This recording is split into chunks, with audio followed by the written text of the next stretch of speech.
aí pessoal, tranquilo? Então, depois do nosso vídeo aqui, que vocês estão vendo os dois carros, a gente fez o primeiro desafio do ar-condicionado, desafio geladeira.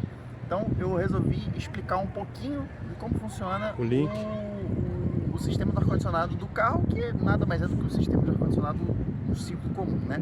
Para quem ainda não viu o desafio, tá aqui em cima o link, clica aí, vocês vão ver Renegade versus Blazer. E vamos lá, vamos começar aqui na Blazer, que a cofre é maior, é óbvio, é mais fácil de explicar para vocês, é um sistema mais simples, tá? Então, todo sistema de ar-condicionado, ele é composto por 4 fundamentos, tá? O primeiro é o compressor, que é o que faz da energia ao fluido refrigerante, né? Que bombeia o fluido refrigerante. Você tem o trocador de calor, que esse aqui é o condensador, que é um grande radiador, né? Que esfria com ar. E você tem o evaporador, que aqui na Blazer fica dentro dessa caixa. E tem a válvula de expansão também, que eu já vou chegar nela. Então são os 4 pilares fundamentais de qualquer ar-condicionado. Qualquer ar-condicionado vai ter um dispositivo de expansão, um compressor, 2 trocadores de calor, que eu falei aqui. Então esse aqui é o condensador. O que ele faz? Ele, depois que o gás, fluido refrigerante, né, que é conhecido como gás, ele é comprimido, ele perde calor através desse radiador. E aí você tem os órgãos anexos, lógico. Você imagina o carro parado no sol, como é que ele vai esfriar esse gás? É através da ventoinha. Pode ser que você tenha uma ventoinha exclusiva para o sistema, ou você compartilha a mesma ventoinha do sistema de arrefecimento do carro. Nesse caso, ele compartilha a mesma ventoinha do sistema de arrefecimento do carro. Então o que acontece? Quando você tem uma pressão muito alta do fluido refrigerante, ou seja, você está com uma temperatura maior e o gás fluido refrigerante a uma temperatura alta, ele tende a expandir. O que acontece? Você aumenta essa pressão e com essa pressão ele ativa mais um sistema que todo carro tem que ter, que é um sensor de pressão, um pressostato. Então assim, a hora que ele passa de um limiar de pressão, ele manda um sinal, vamos dizer assim, para o módulo ou do ar-condicionado ou para o módulo do próprio carro, que ele chama a ventoinha. Esse sinal pode ser de várias formas. Ele pode ser um sinal único, ou seja, olha, tem pressão, ele vai acionar a ventoinha, não tem pressão, ele não aciona a ventoinha. Ou ele pode ser um sinal de vários, um sinal variável, vamos dizer assim. Quanto mais pressão, mais ele chama a ventoinha. Num carro convencional, um carro mais antigo, normalmente a ventoinha tem 2 estágios. O primeiro estágio, que é aquele que quase não faz barulho a ventoinha, e o segundo estágio, que é aquele que faz aquele barulhão, que a maioria das pessoas já devem ter escutado, que é quando você tem mais pressão no gás. Óbvio, isso tudo aliado ao sistema de refrigeração do próprio motor. Então, são 2 sistemas que funcionam autônomos e que o ar-condicionado meio que entra no meio desse sistema e aproveita essa refrigeração. Então, vamos lá. Então, vou fazer aqui o ciclo, tá? A gente tem um compressor, então vamos partir do compressor. O compressor, vocês podem observar que ele sempre tem um tubo mais grosso e um tubo mais fino. O tubo mais grosso é onde o gás entra, é a admissão do compressor. O tubo mais fino é a descarga do compressor. Claro, você quer mais pressão, então você tem um diâmetro menor, né? Então ele vem para cá, saiu daqui em alta pressão. O que aconteceu? Quando você comprimiu o gás lá, você deu temperatura a esse gás. Você comprimiu ele, você deu energia. Então você tem que esfriar, porque não seria o ideal você sair com esse gás a alta temperatura, alta pressão e entrar direto no evaporador. Então você vai entrar aqui nessa peça que é o condensador. Resfriou o gás, ela sai normalmente, não sei se vocês vão conseguir ver, ali por baixo. Saiu ali por aquele tubinho ali embaixo, ele vai entrar aqui na caixa. Ele vai entrar aqui na caixa do evaporador. Na caixa do evaporador não dá para ver, mas ele tem um dispositivo de expansão aqui embaixo. Para que serve isso? O gás ele está a alta pressão e é uma temperatura não tão alta, porque ele já foi resfriado aqui no condensador, e ele expande. Bom, aí tem que entrar um pouquinho na física, né? Todo gás que você comprime, ele gera calor. Todo gás que você expande, ele perde calor. Pronto, fez a mágica.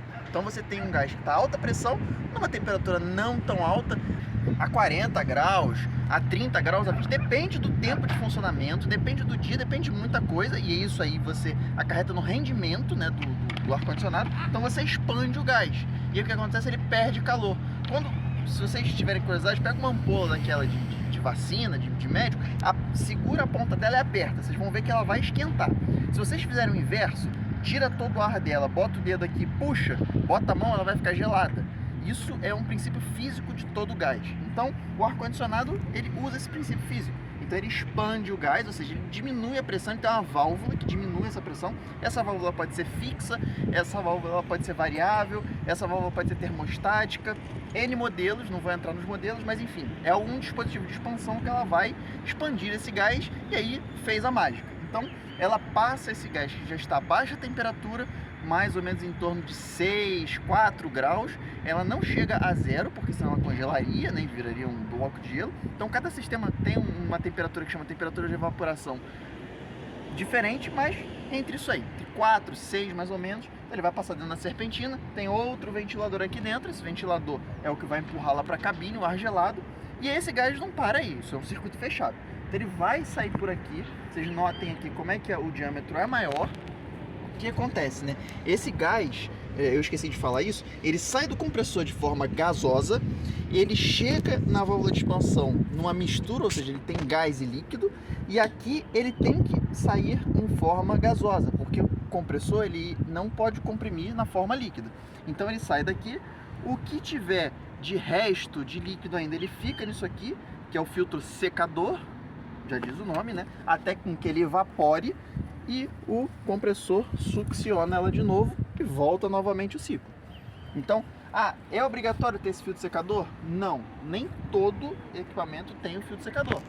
É obrigatório ter uma válvula de expansão? Sim, ela pode ser um capilar, ela pode ser uma válvula de diversas formas. E, como eu falei, a gente tem um sensor. O sensor está bem aqui, nesse carro aqui dá para ver bem tranquilo. Ele está aqui, ó, é um pressostato aqui embaixo,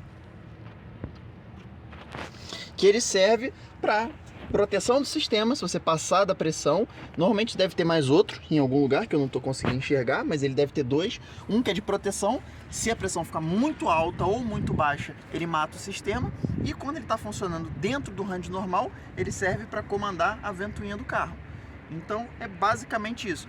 Tem outros sistemas? Tem coisas mais modernas? Tem. Por exemplo, o Renegade e os carros mais modernos, comumente eles usam, e aqui não vai dar para ver porque o cofre é muito apertado, eles comumente usam esse comando do eletroventilador de forma variável, como eu falei. Então ele tem um sensor que ele mede, está bem aqui, ó, você consegue ver, que provavelmente esse sensor não é um sensor abre e fecha, como nos carros mais antigos.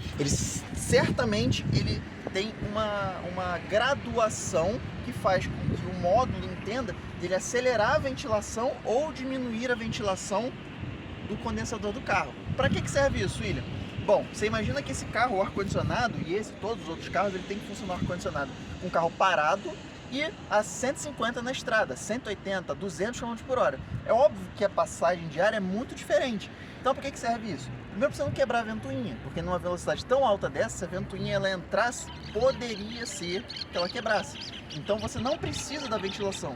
E outra, se você acionar a ventoinha com um condensador muito frio, ocorre o congelamento do gás. E aí você entope a passagem, como se fosse gelo, gelo, ele entope a passagem e o ar-condicionado para de funcionar. Tem outros sensores lá dentro, que é o sensor de degelo, que fica lá no evaporador do seu carro, que é o sensor que faz ali, quando você, nos ar-condicionados digitais, você põe lá a temperatura.